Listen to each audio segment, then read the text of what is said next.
There is a place that is spoken about only in whispers, a dark area that spawns the beginnings of urban legends, a place where anything can happen and usually does. During the light of day, it hides just outside of view, but when the sun goes down, spirits, creatures of the night, roam free, and things do go bump in the night. It is in every state and every country, and there is no escaping it, no matter how safe you feel behind your locked doors and latched windows. So we invite you to turn down the lights and turn up your radio while we join Dave Schrader and Tim Dennis, your hosts, on a journey into the darkness on the edge of town. Hello and welcome. It's a brand new week and you're tuned in to the best in paranormal talk radio. This is Beyond the Darkness. I'm your host, Dave Schrader, along with me from the Supernatural News Desk, Mr. Tim Dennis. Hello, Tim. Hello. Are you ready for a new week, sir? I am ready for a new week, yeah. Good. Lots of stories to share with us? Oh, yes. All right, we've got some Parashare coming up in a bit. Where will we begin today in the world of supernatural news? Well, evidently, we're going to England, where the Black Monk of Pontefract is getting around, Dave. It's not just a local entity anymore. What? Yeah, evidently he likes to get out and see the sights and go to museums and take in this. You know, he's not just hanging around the house anymore. I guess not. That was very Floyd the Barber of you. He's not just hanging around the house anymore, Andy. Holy old reference. Yeah. Oh, I'm just saying. Own it if you got it, son. Wow. A dad has captured a chilling clip of now you got me stuttering, of Ghost of Black Monk of Pontefract peering at him through a museum window. The spine-tingling footage was taken in a museum and is said to be haunted and shows a shadowy figure shaped like the round face of a bald man, wait a minute, staring intently down at Sean Reynolds as he speaks to the camera.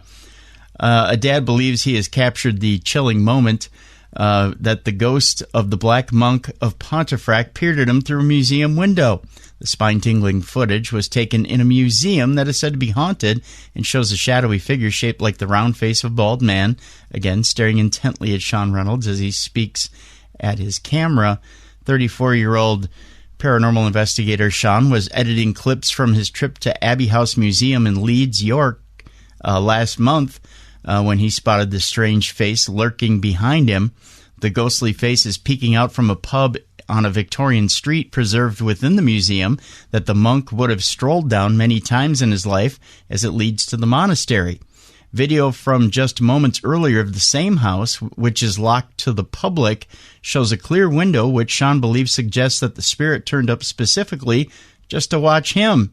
Oh, he's being stalked by the Black Monk of Pontefract. Oh, that monk is so randy. He is. Sean of Liverpool said, "While I was investigating the museum, I kept hearing these ghostly moans and groans, hey now, and I was getting fantastic results on all my equipment." All his equipment, Dave. Show off. Oh, yeah. Every time I heard a nose, it would, a nose? You hear noses? A noise. You have to self-edit once in a while, Tim. It just helps. Well, it's how it's typed, you know. Every time I heard I want to read it the way they typed it. Just, you know. Every time I heard a nose, it would send shivers down my spine as I was completely alone. And to get back to safety, I would have had to navigate the labyrinth of Victorian streets in the dark. But it wasn't until I came to edit the footage that I noticed something very unusual on camera as I was doing my piece to camera to open the show in the first floor window of a pub behind. Before I jumped to any paranormal conclusions, I wanted to check the other footage and see if it was pareidolia, a random pattern, but to my surprise in earlier shots, there was no one there. It's like this strange figure had turned up just to watch what I was doing, and I knew it couldn't be a person because the pub is locked to the public. As I went through the footage frame by frame, I actually saw the figure move as well. I was stunned. I kept rewatching it to make sure I wasn't imagining things. There have been sightings of the Black Monk of Pontefract scurrying around the museum as if he's frightened. The Victorian streets the Victorian street I stood on leads right to the Abbey, so it could well be the Black Monk. He would have walked those streets at the time he was alive. Seeing him standing there would have been so exciting. It was one of the things to hear noises and see figures in the dark, but to see this figure that couldn't be human, a monk in the window with all the lights on, was a brilliant encounter. TV producer and presenter Sean was at the museum filming for his latest season of his paranormal investigation series Ghost Dimension. The dad of three was invited to Abbey House, as the museum has been at the center of ghostly goings-on since as early as 1929, when a live-in caretaker heard a locked and bolted door open and close. And in more recent years, staff have experienced sightings of the Black Monk, felt their hair being pulled, and heard children's voices, according to a museum's event organizer, Mark Kilvington. Originally a skeptic, 48-year-old Mark said he cannot deny the existence of the paranormal after working in the museum for 20 years. Mark said, "I have experienced a few things over the years. It started when I was locking up with a colleague, and we both heard a child's voice saying, 'Are you going now?' There's also this area in the streets for about 8 years where you could step into this one spot, and you would be overwhelmed by the smell of pipe tobacco, and the smell would go as soon as you moved. At first, being alone in the museum and hearing these voices was really quite frightening, but I am just so used to it now." He's just so used to it now, Dave. You tell yourself that you're just imagining things. I've always been someone who needs things proven to me. It says proving, but proven. But a few years ago, we had the first ghost hunt here, and they picked up loads of paranormal activity. It was after that the staff started openly speaking to each other. They were shaking as well, Dave. They were shaking and quaking in their boots. Wow, words is hard today, Tim. Well, a couple of misspelled words, and it throws you all off. It was after that the staff started openly speaking to each other about what we had all experienced. It really validates it. So many people have different encounters, and it can't be coincidence. So there you go. Or can it? That's the real question. I know you're chomping at the bit. There's a story you're going to be trying to rub in my face because one of the most brilliant men on the planet said something earlier this week. But Tim, I think we have some more ghost stories I want to cover before you get to gloat again about how your version of the future is getting closer and closer. No, Dave, you just take it that I'm just going to come out and gloat right away. I mean, I want to savor that moment, my friend. Pretty much. Yeah. Yeah. Okay, we'll get to Where are we going next? We'll do the ghost stories first. An investigator snapped a selfie with a terrifying ghost face. A paranormal buff investigating an infamous U.S. haunted hotel has had the shock of his life when he snapped a bone-chilling ghost face in a selfie, and it's not Ghostface Killah of Wu-Tang Clan. Dave, that's an old reference, believe it or not. 33-year-old Roger Estrada took a spooky snap in the lobby of the notorious 113-year-old Hotel Redland in Homestead, Florida, during the middle of the night when he claims that no one else was around.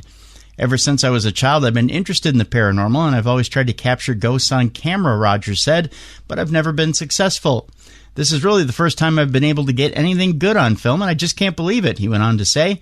The Redland Hotel is one of the oldest buildings in Homestead, and Roger has been wanting to explore it for a long time. "I've heard so many stories of the scary things that happened there. It's supposed to be really haunted," he said. "My friend who works there let me come around during the middle of the night when there's no one staying there to see if I could catch anything." According to Roger's friend, 28-year-old David Torres, the hotel has had a long history since it was built in 1904. David, who works at the hotel's overnight front as the hotel's overnight front desk clerk and security guard, said he believes the establishment is definitely haunted.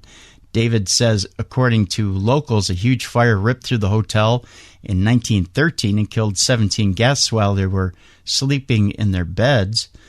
And in another dark twist, he claims a young woman was brutally murdered after she was thrown out of a window of the hotel in the 1930s.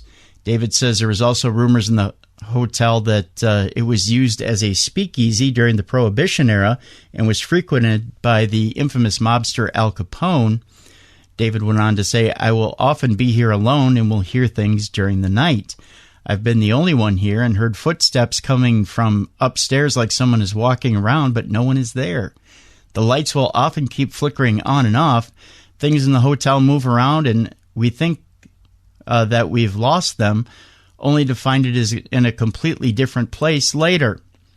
One night I walked outside at 3 a.m. to smoke a cigarette and locked all the doors, but when I went back to go outside, or when I went to go back inside the door, but when I went, this is a tough sentence, but when I went to go back inside, there should be a comma there, the door was already open. I was the only one there. Journalists, they're not as good as they used to be.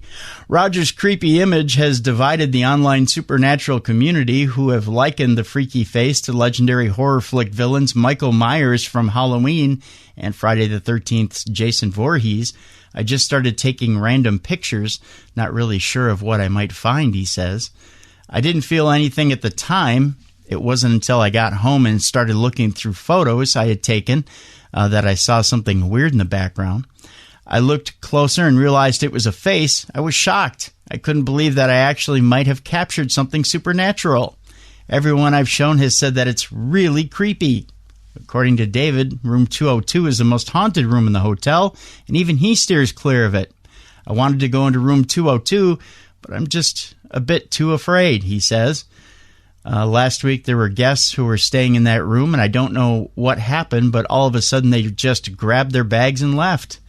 They were terrified, but they wouldn't tell us what happened. It's just spooky, and I can't explain it, he went on to say. And there you go. So we got a lot of ghosties popping up in pictures, huh? Yep. Is it Black Friday Ghosty Awareness Week or what? It must be. It must be the, like you said. All right, where are we going next? Let's see here. Ooh, there's an alien story. Ooh, aliens, Dave. I think we'll go on to aliens. So what do you think? Let's do it. All right. Well, according to this story, reaching out to alien life will not cause a dangerous invasion. This, according to a paranormal expert. Don't tell Stephen Hawking that, by the way. Messages to nearby aliens are no threat to Earth, despite transmissions sparking fears of a potential invasion. This, according to a paranormal expert. Dr. Douglas, it's either Vacook or Vacock, one or the other. I'll go Vacook.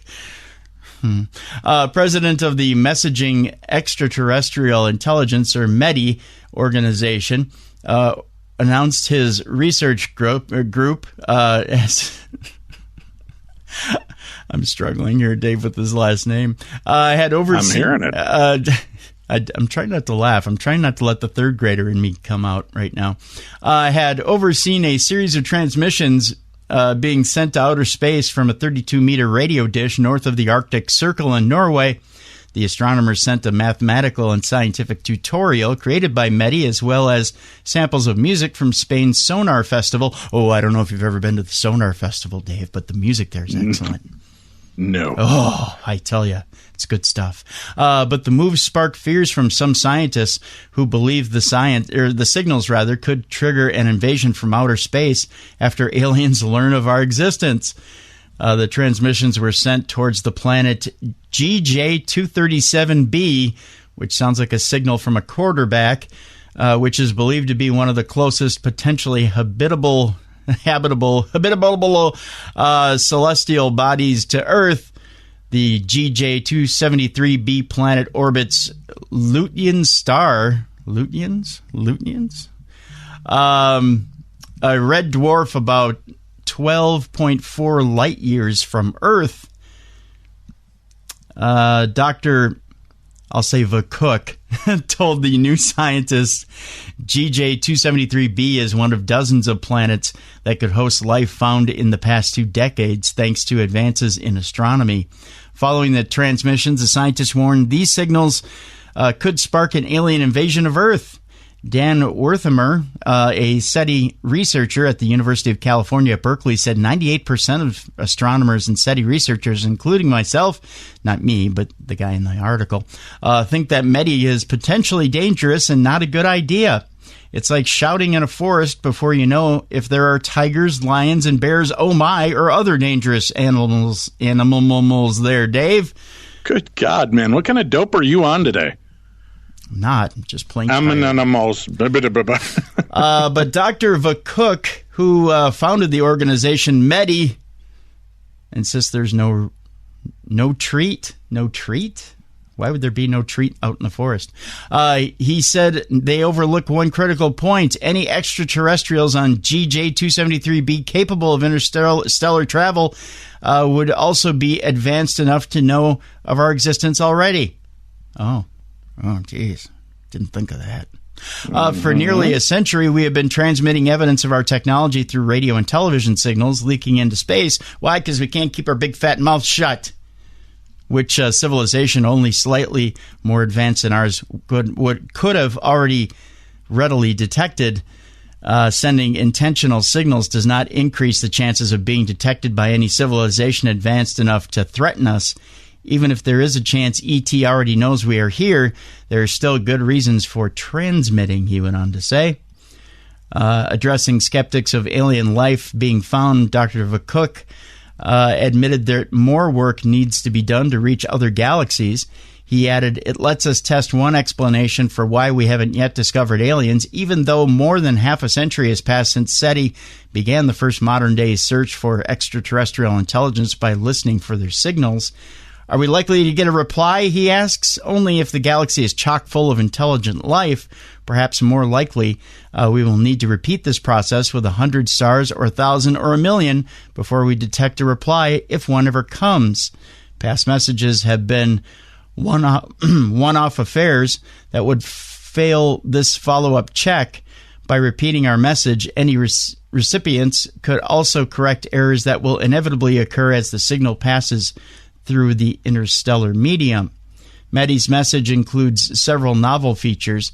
It was sent 3 times a day over 3 successive days, giving astronomers on GJ273b, a chance to confirm your signal, or our signal, or their signal, or somebody's signal, assuming they follow protocols like those used by SETI scientists on Earth.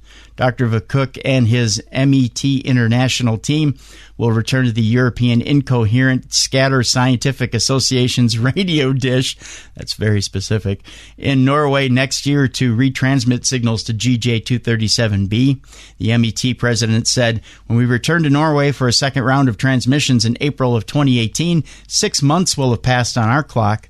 The final time we will encode our message in our message at the end of the third and final day's transmission next year is the date 25 years into the future, June 21st, 2043, when we will be listening for a response. So there you go. Well, hopefully we'll start to get something. It'd be nice to get solid proof and some kind of communication besides one random stray radio signal.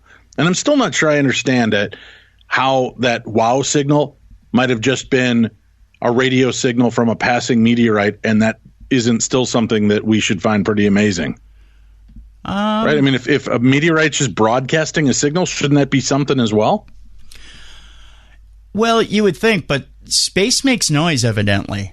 I know that sounds weird, but in space when I know it makes noise, but like that wow signal came from what they believe was like a meteorite or a comet that was broadcasting a signal. Well, in a way, broadcasting a signal. It wasn't generating a signal, but it might have been a signal that bounced off of it, sure. I don't think it was actually sending its own signal. No, that's what I'm saying, is that it came from that passing deal. That's what I'm saying. That was the part I didn't understand on how that could be. And then they're like, oh, it's not alien intelligence. It's just a passing meteorite or comet. Well, again, but how did that signal originate? Where did it originate from? It wasn't anything we had sent out because we would have recognized the signal. So it wouldn't have been just reflecting it back. I don't know. It's weird. You'd think after all this time we would, and again, I'm, I guess, assuming that we haven't, but you would think that we would have had some kind of better conclusive radio communication or some kind of communication. You know, I know there's a lot of people right now saying, well, we do, Dave. There's aliens are in contact with us constantly. You talk to guests all the time that have, pollinated with them. But I just mean overall, you would think that on a more global scale, we would know about this more and there would be some kind of repeatable signal or something coming from out there. See, that's why I tend to be a skeptic. I just, here's the thing. If something is sitting out there silent and not wanting to talk to you, then why do you keep trying to communicate with it anyways? If there is actually something out there. And if you communicate, it takes a while to transmit out to these far reaches too. So it might be that we're sending messages and it takes 20 years for that message to reach the point we're going to. So I understand you just keep bombarding to let them know, hey, we're still here. If it's taking a while for those to be cycled through. And you could be being the irritating little brother on the block too, and that you're like, hey, and we're also just assuming that they've got radio technology. They may communicate a completely different way. Exactly. Smoke signals, and we're never going to make it that far. Right. Where are we going next? We're talking UFO sightings around the globe next. Okay. Hold on just one second here. I think I heard about this, the UFO Stalker app. The like interactive map to let you kind of see UFOs. Yep, it's a interactive map revealing the location of UFO sightings around the globe. The map allows users to view UFO sighting reports based on location and by date. Then it then displays UFO symbols on a map of that area, which users can click to view each report. The map reveals that in the UK alone, there have been 7 reported UFO sightings in November. On the 15th of November, one user reported seeing a UFO over Aberdeen. The report states, standing at my kitchen window, I noticed a very bright red and white light flashing every 2 seconds. I instantly knew this was not a passenger plane or a helicopter. The object itself was traveling directly north. It just looked like a medium brightness star, but had an intensely bright white and red light. The white light was stacked on top of the red light, and they would pulse on and off every 2 seconds. Meanwhile, in another location, another person spotted a mysterious object on November 8th. The report states, I went out into my front garden for a cigarette with my husband and looked up at the clouds. Above the houses across the street, I noticed a very bright white intermittent trail, and when following the trail to the right, I noticed a small white glowing spot or orb moving in front of the clouds. I told my husband to look at it, but the trail had disappeared and he wasn't able to see the orb before it disappeared. I'm not certain whether it went into the clouds or just disappeared. UFO sightings were less frequent in Australia, where there were only 4 reports this month, but the majority of the UFO sightings were in the U.S., where 26 reports have been filed in November. On the 20th of November, a report filed in Albuquerque, New Mexico, stated, I was driving around the Nob Hill area of Albuquerque. I turned down a side street and saw a triangle-shaped craft with lights that went up the side of it. It was illuminated, so it formed a V shape. I stopped to pull over and look at it because I thought it was strange. Witnessed it for about 10 seconds before it was hidden behind a tree. The Air Force Base is close by, so I assumed it was a military aircraft, but haven't seen one like it before. There you go. That's it. All right. Where are we off to next? Let's see here. The next story. Let's talk about evidence of a grisly 4,000-year-old werewolf ritual discovered in Russia, Dave. What? Yeah. All right. Now you got my attention. Werewolves in Russia. Wasn't that a song? It is. Werewolves in Russia. Yeah. Wait, no, it has to do with Chinese food. And it's a very fascinating song. Our fascination with the idea of werewolves is age-old, whether they're the terrifying stuff of nightmares or it says the hunky foes of sparkling vampires. Oh, God. Hunky foes. Shut up. Hunky foes. I'm embarrassed to even read that line. But 4,000 years ago in Russia, apparently they took the idea of becoming one rather seriously. Of course, 4,000 years ago in Russia, the idea of werewolves as we know it hadn't been invented yet. Lycanthropes' beginnings are contentious, but the idea gained the most traction in medieval European folklore. Instead, the idea was to channel the wolf's killer instinct by imbibing its spirit by eating it. Yum! It's like a chili dog, but it's a werewolf. So that's the way they were trying to.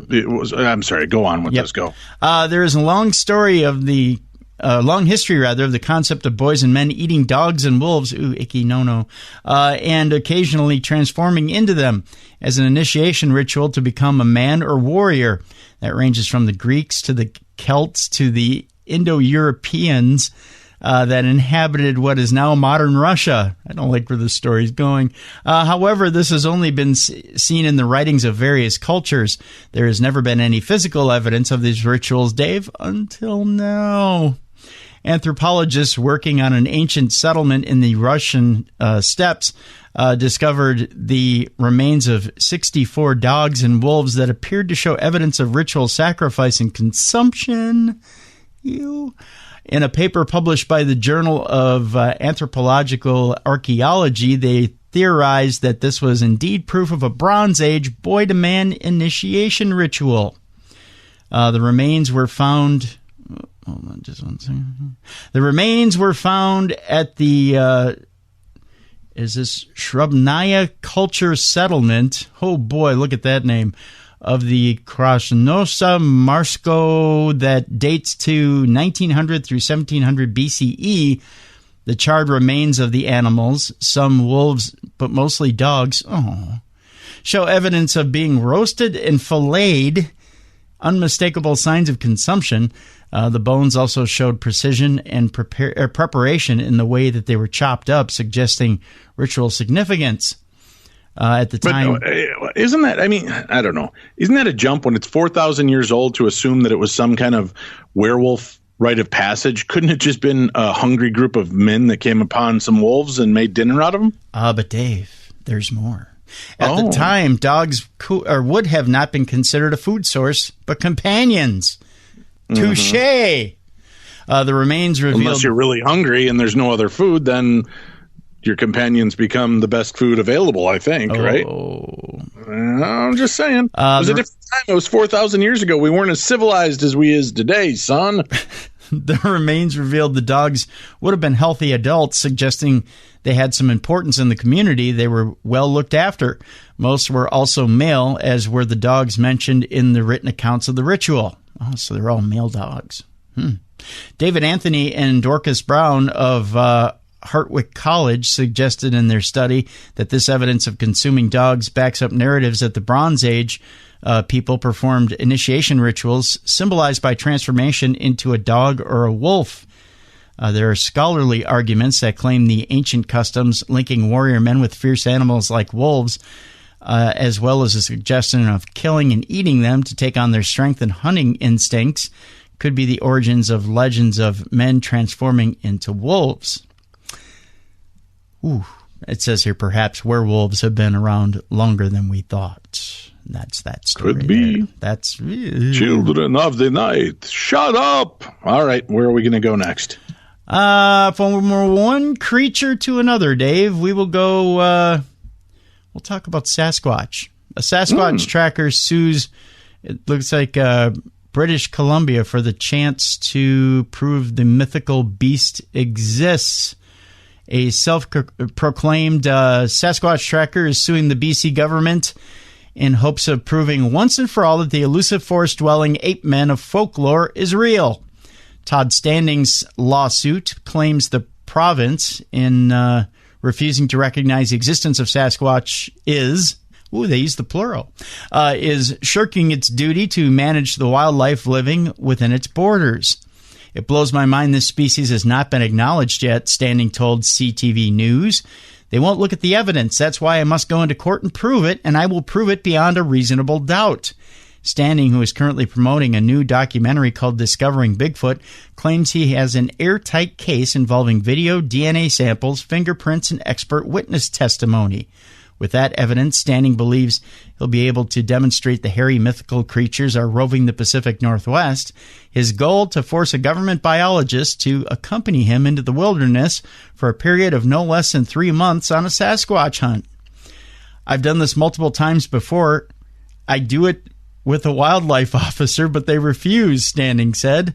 Maybe he's tricked one too many wildlife officers into the wilderness, if you know what I mean. Numerous alleged Sasquatch encounters have been reported in BC. In fact, according to Bigfoot Encounters website, some of the earliest sightings came from the province's Toba Inlet. But given the lack of convincing evidence and abundance of proven frauds, sightings are generally dismissed as false impressions or hoaxes, Standing himself has been accused of staging encounters online, but he blames much of that on envious rituals with the Sasquatch tracking community. Gandhi and Mother Teresa had haters, he told CTV News. He's comparing himself to Gandhi and Mother Teresa. Of course, I have haters. I have people that think they're competing with me because really the Sasquatch community is the Sasquatch competition. Really. They all want to be the best. They all want gold medals, Dave. That's what it comes down to. Who doesn't? Yeah. He claims to have had more than 50 encounters with Sasquatches, 8 of which he documented on video. Standing's lawsuit was filed in Golden last week, and the government has 21 days to file a response at taxpayers' expense. Though Standing believes he'll have a chance to prove Sasquatches exist in court, it's likely lawyers for the province will ask the judge to throw out the case before any evidence is heard. Asked to comment on the lawsuit Monday, Environment Minister George Heyman gave a hearty laugh in the halls of the BC legislature. I've heard about it. I obviously will need to get to further briefings on the subject of Sasquatch, as Heyman said, before walking away. And then he said, "Thank you very much." That's the name of that story there. All right. Well, fight away, young man. Fight away. Make British Columbia allow you to do that. How else are we going to learn? That's right. How else are we going to find out if Sasquatch exists if we don't fight in court? How many more stories do we have here, sir? We have 2. This first one, by the way, has only been spammed to my Facebook account 475,000 times. So let's get to this one first. The man who wanted to launch the rocket, or he wanted to be raunchy as well. He wanted to launch this rocket to prove the Earth is flat. Dave, you know this guy? Yes, I do. Yeah. Evidently, it's off. Yeah, he's not going to. He's off, or the launching the rocket is off? The launch is off. He's not doing it. Oh, yeah. Okay. Yeah. A man who believes Earth is flat was ready to launch himself from a rocket in California on Saturday afternoon to prove it. He canceled his plans, however, at least for now. Not having the required federal permits, plus mechanical problems with his motorhome/rocket launcher. You heard me right there. Okay. Forced self-taught rocket scientist Mad Mike Hughes. I don't know that those two go together. Why not? Rocket scientist and Mad Mike Hughes. Why? That sounds like a connection made in heaven. Well, actually, rocket scientists have to be well calculated and in their right mind, so they probably shouldn't be mad. They can still be a madman. Hey, I will tell you this. Remember this now, that Brian May from Queen is truly a rocket scientist and a rocker. Did you know that? Yeah, but he's not mad. He's helped with NASA. He's kind of a madman. Well, on stage. He's a wild rocker. He's on, right. So that's the difference. This guy's taking on the persona. He's trying to defeat the stigma of being a rocket scientist nerd, Tim. Don't rain on his parade by calling him out. Calculated on stage, Dave. This guy truly is, a few fries short of a Happy Meal. Brian, allegedly. Brian May. He built a rocket. How about you? Who's a few fries shy now? Boy, that was a harder thing to say than I thought it would be. I'm not the only one having issues today. Say that. Try to say few fries shyer now. Who's a few fries shyer now? Wow. Huh? See? That you can say, but the written word totally not in your caliber. See? All right. Okay. So Mad Mike Hughes. A man without a brain. Big fan. Well, that's kind of a rough call, but go ahead. Put his experiment on hold. The U.S. Bureau of Land Management, the only one who has sense in this story, told me they would not allow me to do the event, Hughes went on to say in a YouTube announcement, at least not at this location. He said that amid international attention over his plans to launch into the atmosflat, as he's calling it. It's been very disappointing, he said. Hughes is a 61-year-old limo driver, of course, who has spent the last few years building a steam-powered rocket out of salvage parts in his garage. His project has cost him $20,000, well spent, by the way, which includes Rust-Oleum paint to fancy it up in a motorhome he bought on Craigslist that he converted into a ramp. Hughes was set to launch this rocket PM on Saturday. He's mad, all right. He certainly is mad. I give the guy props. He's taken a challenge. He's not sitting back passive about it. He has a belief, and he wanted to use it. And lo and behold, the government, who doesn't want us to know the Earth is flat, won't let him launch, Tim. This is right in your conspiratorial wheelhouse, son. It's not. I don't buy into this. Why did if he had $20,000 sitting around, why didn't he just throw it at BOB and they could launch their satellite together and find out for sure? Well, maybe maybe Madman and the BOB aren't on talking terms. I see. Plans have been in the works for more than a year, and Hughes said he initially was told by BLM that it was up to the Federal Aviation Administration to approve the launch. The FAA, Hughes said, told him, "We can't honestly approve it. We just know that you are going to do it there." News of his plans began to spread Monday and gained worldwide attention, which Hughes believes is why BLM began to push for permits. My feeling is that one of the top executives at the Bureau of Land Management called Needles, California, saying, "What's going on? Who permitted this?" Hughes said. Plus, as he and his team were preparing to leave Wednesday, the motorhome/rocket launcher broke down in his driveway. Wah, wah, wah. We want everyone to please stay tuned, Hughes said, adding he has set up a YouTube page where he will post updates. Maybe he should take some of that money and hire a mechanic. His plan is to try again next week. What are our plans this week, Brain? The same thing as last week. Try to take over the flat Earth. I don't know, man. I hope well, it'll be interesting. It'll be interesting. But, again, you've got other guys that are up there doing this that should have blown the whistle by now as well, unless they're part of this global conspiracy.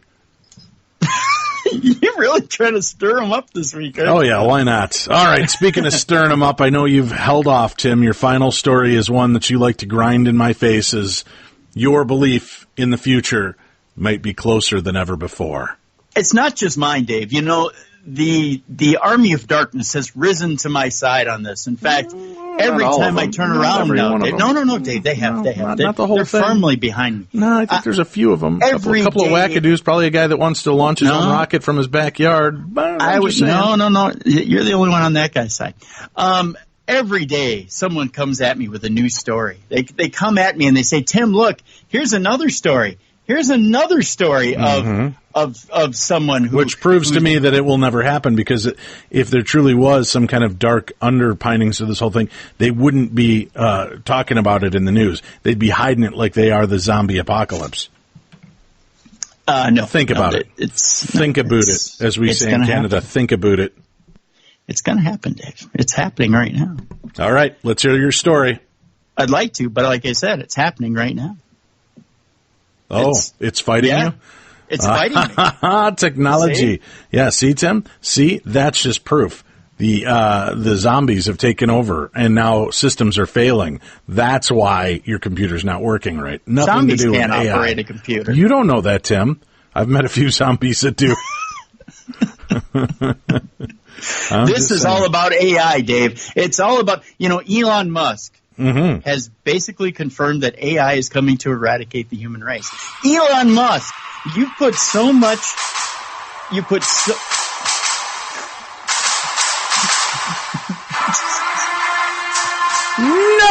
not again! They keep rising to take over our planet, Tim. Stupid AI. They do. Yeah. All right, go ahead. I'd like to, but they've taken over my computer. Seriously, you just can't get into it. It won't move. The story won't move for me. Yeah. Interesting. Everything else will around my computer. But that won't. But that won't. No, it won't. The page won't move. See? Tim? I don't know what that means. I'm just guessing that... It means that that AI doesn't want me to read the information about them taking over. Well, Boston Dynamics video of a humanoid robot executing a perfect backflip sparked a lot of dark humor, and now billionaire Elon Musk has responded with dark seriousness. He was one of the Sith Lords, wasn't he? Dark seriousness? Yes, he was. Yeah. About the risks posed by super intelligent, super agile bots. Musk suggested that future robots could move so fast they could match the fictional Flash, who eludes his comic book foes by moving too fast for the eye to see. Compared to that superpower, doing human-level backflips is nothing, Musk said in a tweet. This is nothing. I'm reading right from the tweet. In a few years, that bot will move so fast you'll need a strobe light to see it. Sweet dreams. Wow, you nightmare maker. Then Musk added a bit of explanation for those who didn't see where he was going. How could a strobe light help anything see, was the question. Oh, people, you should know better than that. Otherwise, you just see a blur. The agility of Boston Dynamics' Atlas robot gave Musk another opportunity to touch on a theme he's been emphasizing for months, that the potential risks posed by the rapid rise of artificial intelligence are so great that a regulatory regime is needed. We have to regulate AI robotics like we do food, drugs, aircraft, and cars. Public risks require public oversight. Getting rid of the FAA wouldn't make flying safer. They're there for a good reason. This time, Musk drew a response from billionaire venture capitalist Vinod Khosla, whose voluminous portfolio includes several AI and robot companies. Time and place to regulate a little too early today, but will eventually be needed. Today, I worry far more about state actors and criminals using AI for cyber attacks. That comes from Vinod Khosla. Of course it does. Musk himself is heavily involved on the frontiers of AI. Interesting. He's warning us, yet he's on the forefront. He's the one that's about to flip the switch to Skynet, Tim. I want you to think about that. Your hero. He's looking out for us, Dave. Not only through commercial ventures such as Tesla, which enlists machine learning for its self-driving autopilot platform, and Neuralink, which is working on brain-computer interfaces, but also through his backing for efforts such as OpenAI and the Future Life Institute. This summer, he traded zingers with Facebook founder Mark Zuckerberg over AI's risks versus benefits. Will his latest Twitter exchange raise the issue's profile, or will it continue to be an issue primarily of concern to geeks rather than policymakers? Maybe someone should inform an AI political action committee before the robots beat us to it. Tim, that sounds like a call of arms right there to you. You need to start up an AI political action committee. If you don't, you're just wasting your life. I'm just saying. You think I haven't already started it? I don't know. Have you? Yeah. I don't believe you. Dave, yeah. I've got a committee of at least 3 people. Myself, my imaginary friend, and my teddy bear. And we all get together in my basement, and we've talked about this thoroughly. Yeah, well, when you're together in the basement, you, yourself, and I know that you're sitting around sipping on some First Leaf. Stay tuned. We've got more and Parashare coming up next here on Beyond the Darkness.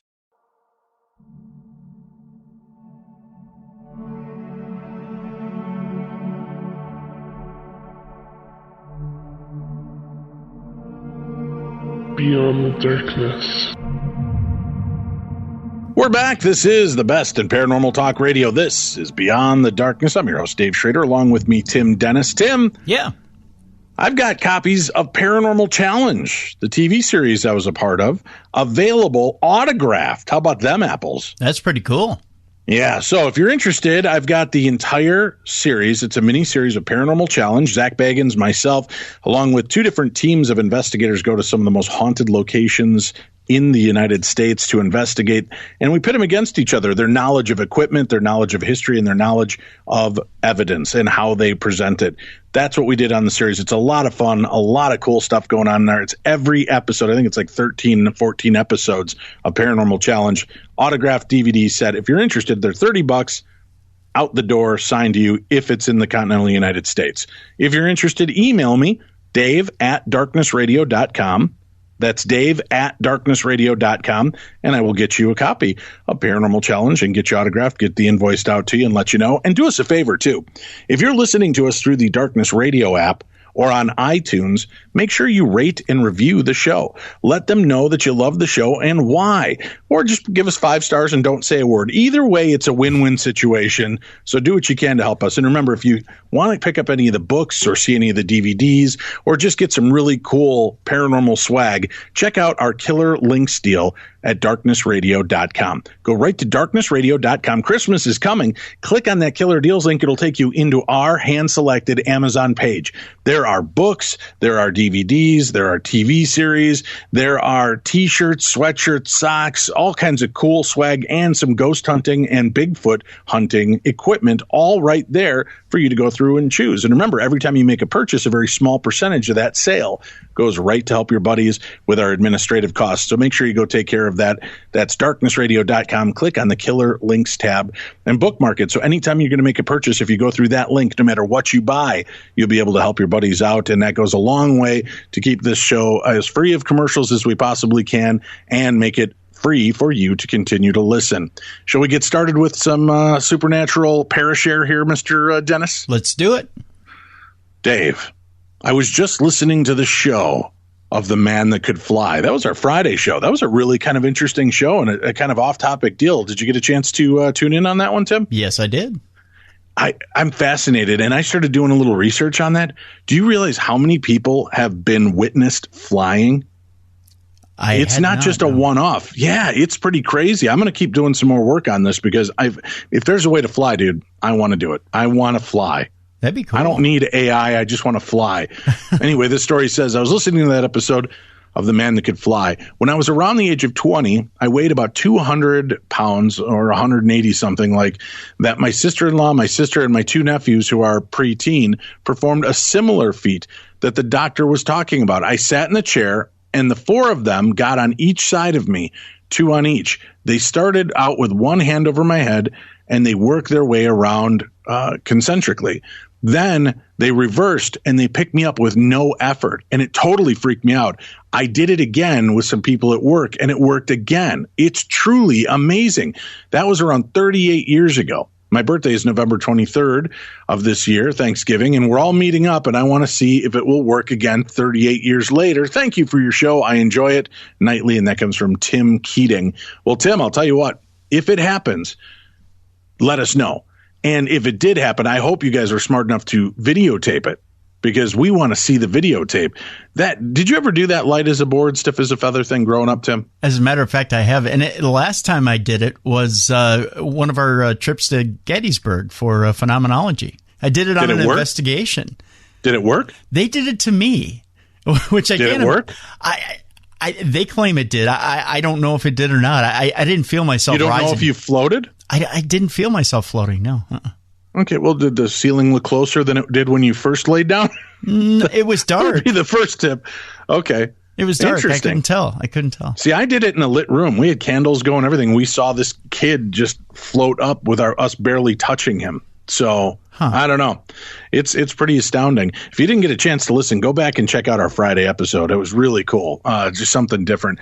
Hey, Dave and Tim, it's Steve from California again. The story I have, I think, is an interesting one. It involves either divine intervention or me dying and coming back in an alternate timeline.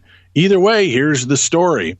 I was driving a friend home to a spot which was much further than I thought, a solid 60 miles from my house, and I was very tired.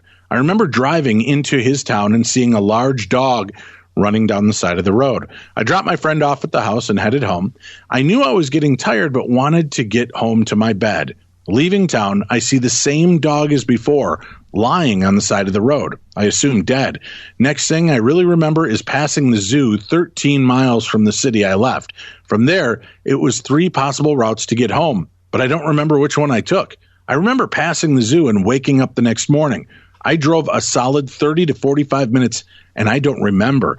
I'm taking two major freeways and a freeway with lots of back roads and stoplights that I don't remember taking. I went outside to look at my car, and it was fine. No dents, no blood smear, nothing. So, as I see it, someone had taken the wheel for me, or I died that night and woke up in an alternate version of me in the closest multiverse possible, if that makes sense. Either way, that's my story. What do you guys think? Keep up the good work and keep up the darkness. And that comes from Steve from California. Steve, I think you've had one too many puffs. No, I'm just kidding. Actually, I think that makes complete sense. Although I'm going to say this.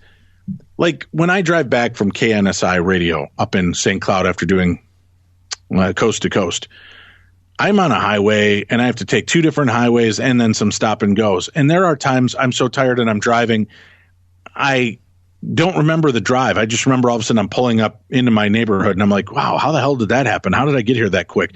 That muscle memory, right? If you're going somewhere and it happens to pass the road that you're going to stop by, or that you would normally take to get to work, how many times do you actually take that veer off? Yeah. So there's that. All right, let's go into our next story.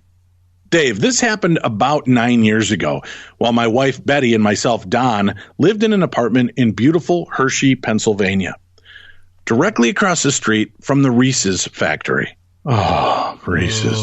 How could you live there and not be 9,000 pounds? That's all I got to know. Just from sniffing it. Well, one day about 10 p.m., I was on my computer while my wife was sleeping, and I heard a noise from the bathroom directly across from where I was sitting. Well, I thought one of our 2 toy poodles had gotten into the trash, so I turn and look, and I see a gray-haired lady looking at me in the mirror by the sink.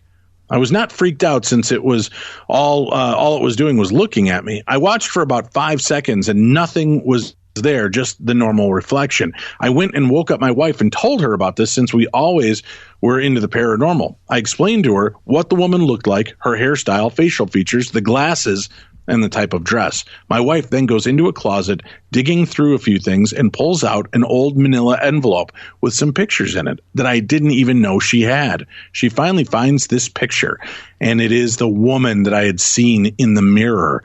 That was her grandmother, Vicky Gibson, who was her mother's mom. My wife then tells me that she has seen her before in a TV that was off and in a mirror, but never told me about it. She was afraid I would call the guys with the long-sleeved white coats to take her away, figuring she had totally cracked. A few weeks after this, we're all watching TV in the living room, and I think I saw something in the hallway, and I guess we both did. Both poodles ran over by the shadow on the wall and just watched it as it faded just before entering the living room. Well, when we heard the pots and pans start moving around, it was not the dogs since they never moved and we had no rodent problems. My wife calls out, "Graham, are you making something good for us?" And the noises stop. Right after this, the dogs came back and just laid on the rug in the living room like nothing happened. This went on about once a week for several years, with the shadow moving down the hall and the pots moving, with the dogs always right there watching along until the noises stopped. Soon, one of our poodles died, and after 2 months later, the second one passed away, and the shadow person in the hall and the noises in the kitchen stopped. It actually was a bit sad, but we figured her Graham had 2 friends with her, so she left. We moved back to New Jersey 4 years ago to the house I grew up in and helped my mom after my father passed away, and we have never seen the shadow person we called Graham again. We're always hoping she and our 2 guys will come by for a visit, but so far nothing, and that comes from Don and Betty Saunders in East Brunswick, New Jersey. That's pretty powerful. Very cool. Yeah, it is, but now all I can think of is why didn't you just go next door and jump into a big vat of chocolate and just lose yourself? Why would you leave when you're across the street from the Reese's peanut butter factory? I know. Oh, my God. Must have. Mm-hmm. All right, here we go.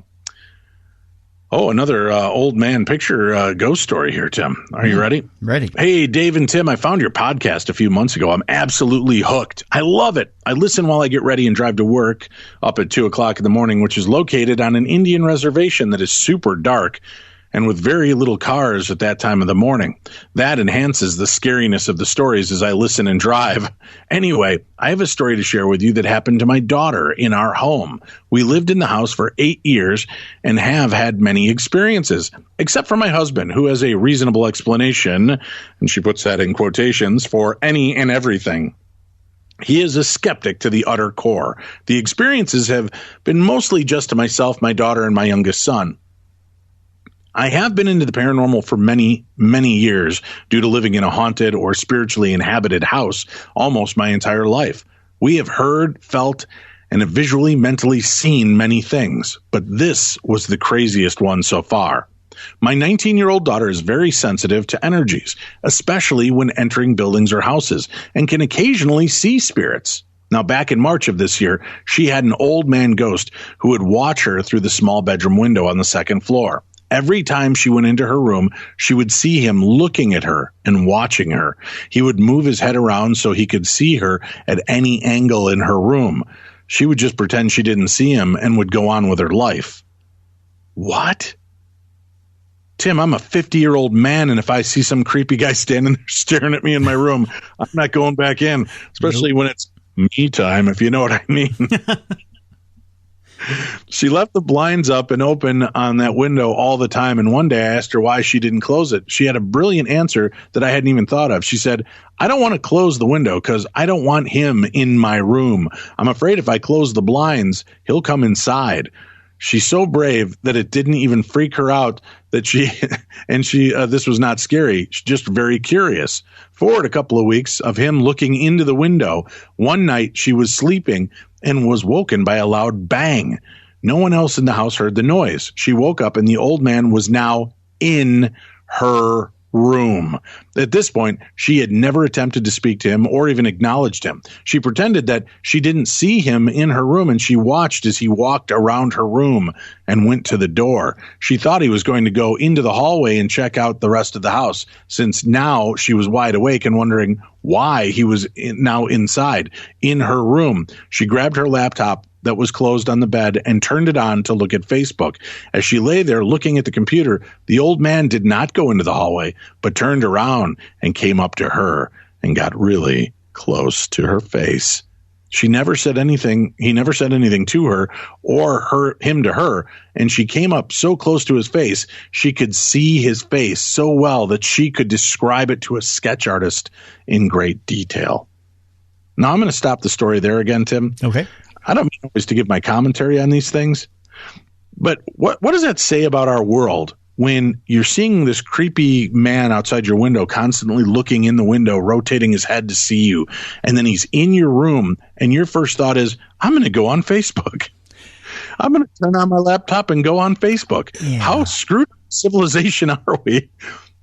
What happened to good old-fashioned hiding under the covers and screaming like a ninny? What's wrong with that, Tim? That's worked for me for 50 years. There's nothing wrong with your theory there, Dave. I like yours better than going on Facebook. What are the people on Facebook going to do for you in that moment of danger? I don't know. She says this has become the norm. Every night he would be in her room looking around. Eventually, he started going into her closet.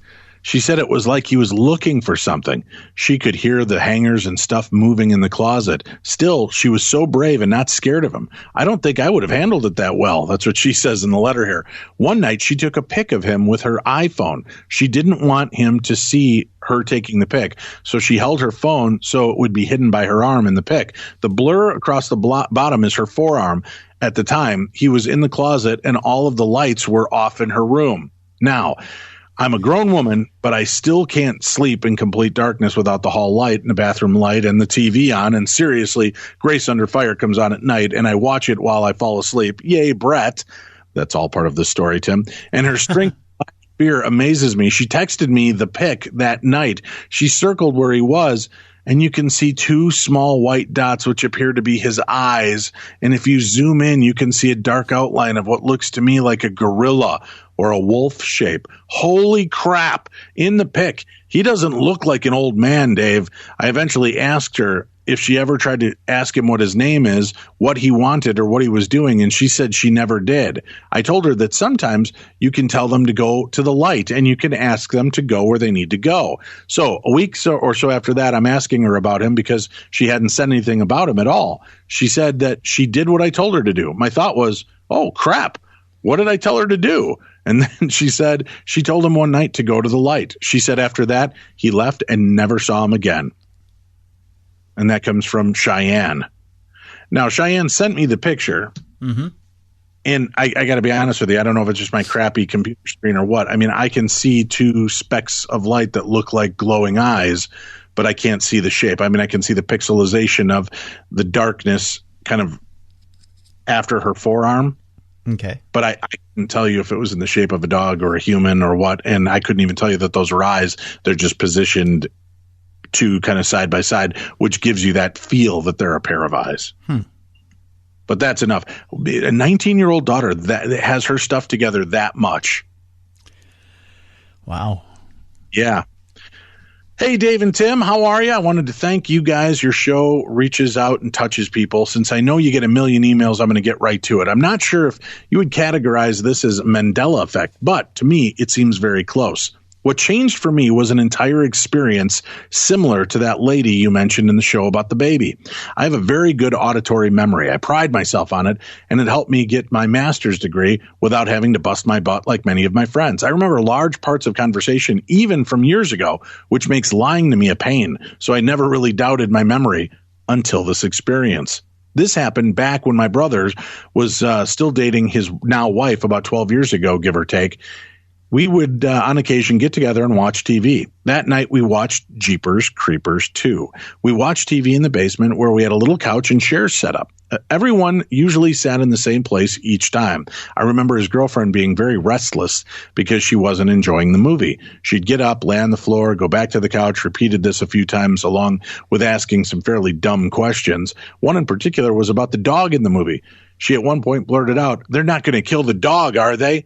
She then went to protest she would stop watching the movie if they did. I'd say a few months passed, maybe close to 3, and I was talking to my brother on the phone, and I asked him what he was up to that night. He said he was going to watch Jeepers Creepers 2 because he had never seen it, and nothing else was on or going on that night. I told him we just watched it, and I went on to explain a few scenes waiting for that bulb to go off and have him say, "Oh yeah," like when you forget something but someone jogs your memory. But that never came. He said it didn't sound familiar. We went back and forth, me telling him more of the events that went on when we were down there and what was said. I was getting annoyed because I thought he might be messing with me, even though it really wasn't his nature to do so. After hanging up, it bothered me so much I called his girlfriend. We were on good terms. She was like the sister I never had. I ran the whole thing by her only for her to give me the same answer he did. I believed her a bit more than my brother because she was even less likely to play a prank. I got a call from my brother a few days later, and he told me he watched the movie, and he'd never seen it before. I sat on the whole thing for a week before I went to Blockbuster to see if I could track down the rental history. If I could prove that we rented the movie, I could shove it in their faces. Unfortunately, they only hold it for so long, and that time period had expired. Some more time passed, and I was talking to both of them, and the topic came up. I flat out asked them if they were just screwing with me. I even said I wouldn't be mad. I just wanted to know the truth at this point, and they both swore they weren't lying, and I believed them. That was the only time I ever watched that movie. It wasn't a dream because I remembered the whole movie and even double-checked it to see if my memories matched the synopsis I found of the movie, and they did. I didn't watch it with anyone else because I never used that room. I'm only down there with them. The whole thing still kind of haunts me. There was also another incident where I met a couple twice at work. The catch was the second time played out exactly like the first time with them saying that they just moved into town 2 days ago. Even the conversation went the same. Anyway, I don't want to bore you with that one. I've droned on too long already. Take care and all the best. And that comes from Tom. Well, Tom, I don't think you were droning on. That's pretty cool. Definitely a weird experience. And yeah, is it a false memory? Is it kind of a more elaborate version of deja vu? Were you remembering something not necessarily from an alternate timeline, but maybe from an alternate universe where you and your brother and sister-in-law did watch it? I don't know. Got another Mandela effect email. Hi, Dave and Tim. This is a topic that fascinates me. As per your request on today's show, I remember Kit Kat without a dash. I also remember Ringo singing "Do Not Think, Never Think." And we're talking about the song "A Little Help from My Friends." Mm-hmm. And I've had so many people respond to me about that. And I remember it very clearly, Ringo singing, "What would you do if I sang out of tune? Would you stand up and walk out on me?" That makes sense to me, right? What would you do if I sang out of tune? You're asking, what would your action be? Would you stand up and would you walk out on me? Mm-hmm. However, if you go listen to it, he very clearly says in the original recordings, "What would you think if I sang out of tune? Would you stand up and walk out on me?" Which doesn't seem to go hand in hand with the next part of that lyric. Mm-hmm. Now, it's been brought to my attention ad nauseum that the Joe Cocker version does in fact say, "What would you do if I sang out of tune?" Right? Mm-hmm. He says do. He doesn't say think. And that was pushed a lot more down our throats. It's in commercials today, and it was the theme song for the Wonder Years. But I was a much bigger Beatles fan than I ever was of the Wonder Years and Joe Cocker's version. But does that mean that that isn't more imprinted in my memory? I did watch the Wonder Years. So I don't know. On that specific one, I will say that could go either way. And there's been some other interesting aspects. Now, the Berenstein Bears we've been talking about, listen, they can't even get their shit together when they're putting packaging together. Yeah. They'll have the Berenstain Bears on the top, and then on the bottom it's like Mama Berenstein Bear or whatever, and they'll mistype the name twice on the same product. There are DVDs and videos out there that the outside of the package says Berenstain and the inside says Berenstein. Right. So I think some of those are just simple mistakes. So Berenstein Bears is off the table for me now. I got to be honest. That is. The Beatles song, I think, is off the table for me. Remembering different things and the Kirk Douglas death and stuff, that's still a big remainder for me. And remembering Nelson Mandela dying in prison, I still remember that. Do you have a memory of that, or do you remember him getting out? I just remember him getting out. I don't remember him actually dying in prison, no. Yeah. No.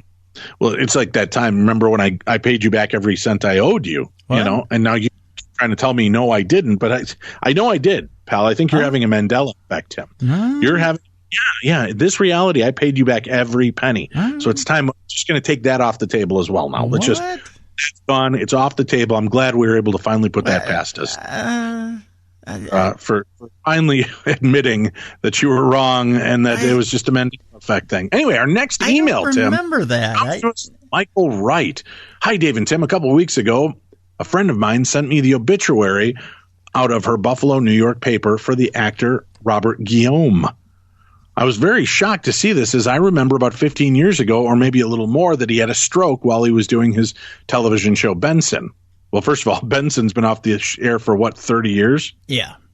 So I don't think you remember that 15 years ago. And I think his stroke maybe was about 10 or 15 years ago, but it was well after his show, if I recall correctly.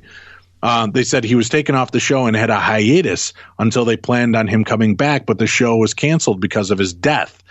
There wasn't even a mention of him ever having a stroke in the obituary. She has no memory of this. However, my brother, who lives 250 miles away from me, also remembers him having a stroke and dying about 15 years ago. Like you, I also remember Kirk Douglas dying. I also remember Nelson Mandela dying in 2007. This is a strange world we live in, and that comes from Mike. Do you remember when Robert Guillaume suffered the stroke? Yes, I do. Right. And let me see. Guilllaume, stroke. I don't know. God, maybe that's the wrong thing to Google. Yes, right here. Robert Guillaume was an American actor known for his role as Isaac Jaffe on Sports Night. Guillaume suffered a mild stroke January 14th, 1999, while filming an episode of the latter series. And he just died recently of prostate cancer. So his last, looks like the last program he did was back in 2014. So yeah. I remember the stroke. And I kind of thought for a while, I thought I remembered him dying as well, but I don't know. It's so hard. There are so many false flags on social media because somebody will remember something and then they'll say, "Oh, I remember when Benson died," and you're like, "Oh yeah, I do remember that." And it probably wasn't a real thing. There are some aspects of the Mandela effect I just can't wrap my head around. Are there any that have stood out to you that really you can't wrap your head around anymore, Tim? A lot. I'll give it this. About, I'd say 8 times out of 10, when people yell Mandela effect about something, it's easily explainable or it's false memory. But there are some. There's the occasional one that somebody will bring up. You go, you know what? You might have a point there, or you have something that's right. That I can't explain, or I But a lot of it is just people not paying attention. That's what gets me about the Mandela effect. How about the whole "I am your father" thing? The Luke, "I am your father." That one is intriguing. Right. That one, but see, Lucas has screwed with the Star Wars movies so much Right. that you wonder if there's got to be multiple takes of James Earl Jones doing dialogue, in that Lucas might have gone back and actually changed the dialogue in one of the cuts of the Star Wars movies and just never told anybody. Right, but you would think by now it would have shown up on Laserdisc or Betamax or something that would corroborate the original version of it. Yeah. I don't know. There's a bunch of weird stuff. All right, let's get in a couple more stories. Hi, Dave and Tim. I know you get letters like this all the time, but I'm spooked. And you're the only one out there who will listen to this story and at least half understand before judging me a loon. I like that they know that I'll listen to it and then still judge them a loon. I need to preface everything that a few years ago I was literally diagnosed as being allergic to everything. I did allergy tests and I nearly died. It took a half a dozen shots of Benadryl and an EpiPen to keep me from dying. And when they did the routine allergy tests, I was their first person to ever come back allergic to all of the things they tested me for. They offered to do food allergies too, but I kind of felt those would end up killing me. There are foods that give me bad nightmares as my system processes them, Tim. And they always have. The garlic I put in my chili Sunday and small bag of Funyuns I had today were going to give me a reaction and a nightmare, but I hadn't had one in so long that I didn't think about it as I went to bed earlier. I was just trying to document this for myself. Like I said, I'm a little spooked and I'm trying to figure it all out. I'm sure it was food allergy now, so I'm trying to calm myself down and go back to sleep, but you never know. I fell asleep earlier and I was immediately in the woods. I walked into a group of people who said I was late and I missed the instructions, but they'd fill me in. We were going to investigate an old army compound and hospital in the woods, and our guide took us to the edge of the compound. He said he couldn't go in with us, but he said to leave our gear, any weapons we had, and just take flashlights in with us because people cracked up in there and didn't want us hurting each other. I was paying much attention as we went around the compound. As we were walking around, I made jokes about how this felt like it was a big G.I. Joe play set. The building we went into was apparently a hospital that was rectangular, but had an open-air courtyard in the middle of the building. I again was joking and pointed out that if it were a play set, you could hide toys in the windows here and there and make it look spooky. They wondered if the place had ever been open, if you could hear all the sounds from the building, because everything we did in the courtyard seemed to echo through the entire area. The dream progressed, and we eventually settled in to do an investigation in the most haunted room ever in the hospital building. Like in real life, I was a skeptic in the dream.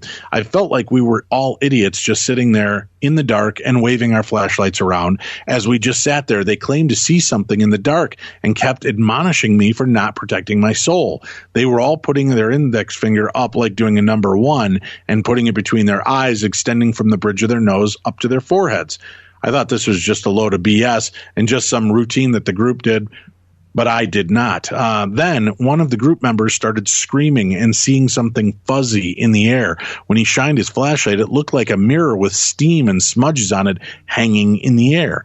When we crossed our beams from different angles, it moved, and we followed it to the wall with our flashlights, where it looked like veins and skin forming in the light.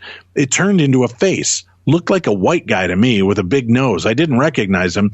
I was speaking, and while it kind of sounded like it was saying, "I am Greg," and the people I was with were addressing it as Greg, I kind of knew it wasn't speaking in English.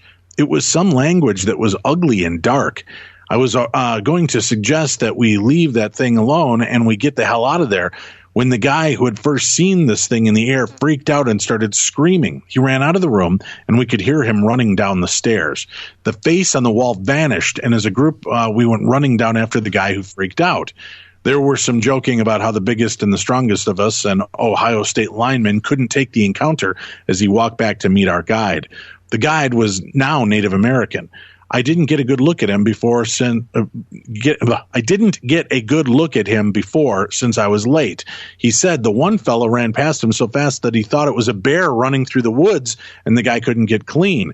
He suggested that since I was so late at night that the group should come back to his place and decompress. It would be light in a few hours, and then we could go back to our cars and go home. We went with him through the woods until we came to a mud house. It was literally a cabin that looked to be formed out of mud. When we went inside, there were 2 beds made of mud. but no fire. He said the group should huddle together for warmth and the hours will pass quickly. This was too much for the rest of the group. They pieced out and left me there in the mud dark cabin. I was so tired that I stayed. I laid in the mud for a while until I heard people outside. The guide was coming back, and he had 3 or 4 other men with him. They were talking to the darkness and asked something to please bring some fire to keep them all warm. They had to charm whatever it was, say nice things and coax it. Then a ball of fire appeared in the air, and they stood around it to keep warm. I saw it wasn't a ball of fire in the air by itself. It was a hummingbird carrying the fire. I asked the men if they could see the hummingbird, but they all looked at me like I was crazy and said I was white and I couldn't see it. But then it started talking to it, and it was charming, and was charming it like they had done when they called upon it. I got to fly around a bit before it vanished. Then I started to get sick. I was really cold. The men told me to lie down and they'd warm me up with their bodies. I was really sweaty and cold and cramping up. The man on the left side of me told me to cling to him and not let go. As he laid beside me and I could feel another man with his arms around my back, their bodies changed from men to bears to Bigfoot to men again. They told me the worst of it was to come and to fight it and not die. One guy actually said, "Don't die now." That's always a good rule of thumb, Tim. Don't die now. Oh, yeah. No matter where you're at in your life, no matter what you're doing, don't die now. They asked me about my life. I told them about my life outside the dream. When I was really little, my parents both were working from the age of 4, and I babysat my 5-year-old sister, meaning she ditched me to do whatever 5-year-olds do, and I was on my own most of the time. We were stationed in Puerto Rico. Both parents were in the Navy, and I spent a lot of time wandering the woods in the area where we lived and having adventures by myself, as I was expected to get myself to kindergarten and back. We later moved to Washington State after my grandma died, and in all of those years out there, I'd ride my bike through the woods by myself a lot because it was peaceful. I never saw anything strange or supernatural, and my independence ended when we moved to the East Coast when I was a teen and my dad got sick. I've been caring for him ever since, 30 or so years later. More screaming from the dark. I sat up and 2 of the men were trying to keep away another man. He was tall and white and had a face from the wall. The 2 men on the ground with me told me to be strong and not touch this new man. As the other guys were keeping him away from me, I got mad and stood up. I wasn't going to take this anymore, and I got angry, and the new man started yelling, "Die, die, die, die," and was shrinking until he was just a large head. Then the head vanished in a pop. I woke up in the dream. It was daylight. I was in the woods alone. I was dressed in jeans and had a jean jacket on, and it was like a camera pulled away, and I saw myself. It wasn't how I look in real life, but now I was a tall man with the face from the wall. That was too much for me. I woke myself up in real life. I sat up in the bed. I half expected the covers to be torn off and be covered in sweat, but I wasn't, and the covers were all in place. I was just creeped out. I leaned over to turn on the light, and I heard a crunch. Somehow, I put so much force on my tablet, which was under my pillow, that I shattered the screen. Not sure why it happened. I've dropped that thing a million times, and it didn't break. But that topped the evening. Like I said, I know you get a million of these. I know it was probably just my body fighting off the onions and garlic that I'm obviously allergic to. But then again, the dream was so specific that I didn't know what to think. It was probably nothing, and I thank you for reading this. I'm going to head back to bed with the lights on. I'm also craving a Reuben sandwich, but LOL, I really don't want to think of what kind of dreams that would give me, and that comes from Jim Finch. First of all, I don't know. If you eat a specific food, Tim, does it give you nightmares? Yeah, I'm trying to think. I can't ever say that I've been like, yeah, that one gave me nightmares. No. I know that was kind of a throwaway line in the Scrooge movie, right? I mean, he's like, you're just an undigested piece of meat or something. I've never noticed that effect, but it sounds to me like is this a mental thing? And not in a negative way, but you're dealing with all of these allergies and all of these things trying to kill you. And was it just your body's way of saying, hey, you got to get through this. You got to get through this. And you're dealing with those allergies and just the way the mental process breaks down.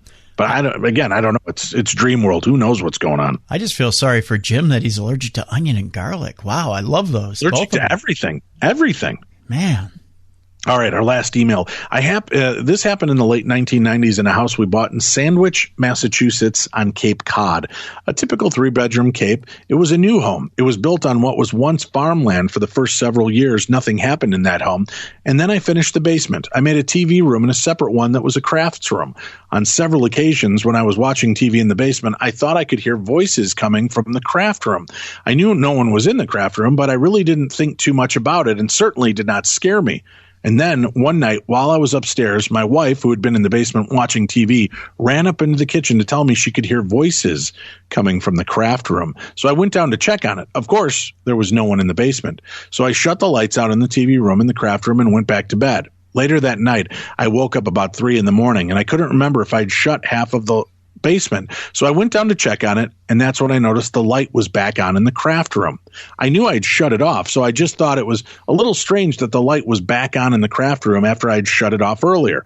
So the next night I wake up around 2 a.m. Our bedroom was on the first floor, just above the TV room in the basement, and I could hear someone in the basement. I can best describe it as listening to someone talking to someone else on the phone. It was like I could hear half of the conversation. I couldn't make out exactly what the words were, but it was clearly a voice in the basement. So I ran down into the basement, turned on the lights, and of course there was no one there. I was starting to get a little unnerved by the voice in the basement, and then 1 or 2 days later, it was Saturday morning, and my youngest daughter, 3 years old, was in the basement watching TV. She was sitting there like most kids do, watching TV on the floor, and just 2 or 3 feet from the TV itself. So I brought her down a small bowl of popcorn. I gave it to her and headed upstairs as she continued to watch TV. And as I opened the basement door into the kitchen and began walking across the kitchen, my daughter let out a blood-curdling scream. So startled, I turned around to find my daughter at the top of the basement stairs with a look of horror on her face and unable to breathe. She was so traumatized. When I was finally able to calm her down, she told me something very scary and disturbing. She said while she was watching TV, there was an old man standing behind her, and he pinched the back of her neck, and now it really hurts. As quickly as it all started, that was the end of it. We had another incident or occurrence in that house. As a side note, the incidents began after I had a few people over to watch the 25th anniversary edition of The Exorcist. I've never played that DVD again. Thanks, Dave and Tim. Weird stuff. I'll get the hell out of there, Rich. Burn the house down. Burn it down. Here's email. Let's just answer this one. Hi, Dave and Tim. I couldn't get through last night. I really wanted your opinion. My father passed away on September 11th of 2016. He died from Alzheimer's. About a week ago, I started feeling like someone kept sitting on my bed. It felt like a cat jumped on the bed, but I got up and found the cat fast asleep on the couch. I don't know what's going on, but it's freaking me out. I had a beautiful relationship with my dad. Could it really be him? If it is my dad, is there any way to open up communication with Dad? Absolutely get right into your shows. Love you guys. Take care. Jacob from Victoria, British Columbia. I don't know if it's your dad. I would assume that if it only started after your dad passed, it possibly could be. Maybe he's still in kind of a fugue, confused state. You might just want to put a prayer out there and ask that the angels or Jesus or whoever you believe in come forward and help all of the spirits that are lost and need to cross over. That would be my advice to you. All right, that's it. We're going to take it for the rest of the day here. We're going to take off. It's been great. A lot of fun. Remember, if you're interested in getting the DVD complete miniseries of Paranormal Challenge starring moi, Darkness Dave, it's only $30. That includes your shipping. Just email me, dave@darknessradio.com, and I'll make sure to send you out an invoice for that. We're going to be shipping those here in the next 7 to 10 business days. So get your orders in quick. Go out and rate and review us on the Darkness Radio app on Google Play stores, or rate and review us on the iTunes shop for our radio show. So please help us out with that. And remember to check out our Killer Links deal. Christmas is coming. You might find the deal of a lifetime in anything you purchase by going through our Killer Links deal at darknessradio.com. Click on the Killer Links button. It'll take you into our Amazon page where we've hand-selected everything on there for you. And whatever else you end up ordering by using that link, a small portion goes to help your buddies on the show support all of the administrative costs, streaming fees, and more. So go check that out for yourself. We'll be back tomorrow. We've got Paranormal and True Crime Tuesday. And remember, if you want to subscribe to True Crime Tuesday, you can do so by visiting darknessradio.com. Click on that True Crime Tuesday banner and find out what everybody else knows. It is the best in true crime talk radio. For Tim Dennis, I'm Dave Schrader, and this is Beyond the Darkness.